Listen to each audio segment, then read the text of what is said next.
ഒരു മനുഷ്യജീവന്റെ വില എന്ന് പറയുന്നത് 10, 20 ലക്ഷമോ 50 ലക്ഷമോ ഒന്നുമല്ല.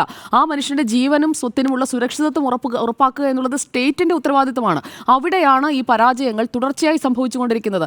അതിന് കൃത്യമായ ഒരു പരിഹാരം കാണാൻ ഇപ്പോൾ കടുവയെ ഇറക്കാതിരിക്കാൻ ഞങ്ങൾക്ക് കഴിയുമോ എന്നൊരു പക്ഷേ തിരിച്ചു ചോദിക്കുമായിരിക്കാം. പക്ഷേ കടുവകൾ എത്രയുണ്ട് എന്നതിന് കൃത്യമായ കണക്ക് 2022 സെൻസസ് അനുസരിച്ചുണ്ടല്ലോ. വയനാടിന്റെ കാടിന്റെ വിസ്തൃതിക്കുള്ളിൽ ഉൾക്കൊള്ളാവുന്നതിലും അധികം കടുവകളുണ്ട്. വളരെ മോശമായ അവസ്ഥയിലാണ് മൃതദേഹം കണ്ടെത്തുന്നത് തന്നെ.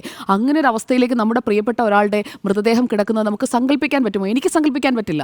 ആ രീതിയിലുള്ള ഒരു എംപതിയോട് കൂടിയിട്ടുള്ള ഒരു സമീപനം എന്തുകൊണ്ട് വനം മന്ത്രിയുടെയും വനം വകുപ്പിൻ്റെയും ഭാഗത്തു നിന്നുണ്ടാകുന്നില്ല? മരണം നമ്മുടെ വീട്ടിലുണ്ടാകുമ്പോൾ മാത്രമല്ല, നമുക്കത് ഫീൽ ചെയ്യാൻ പറ്റണം.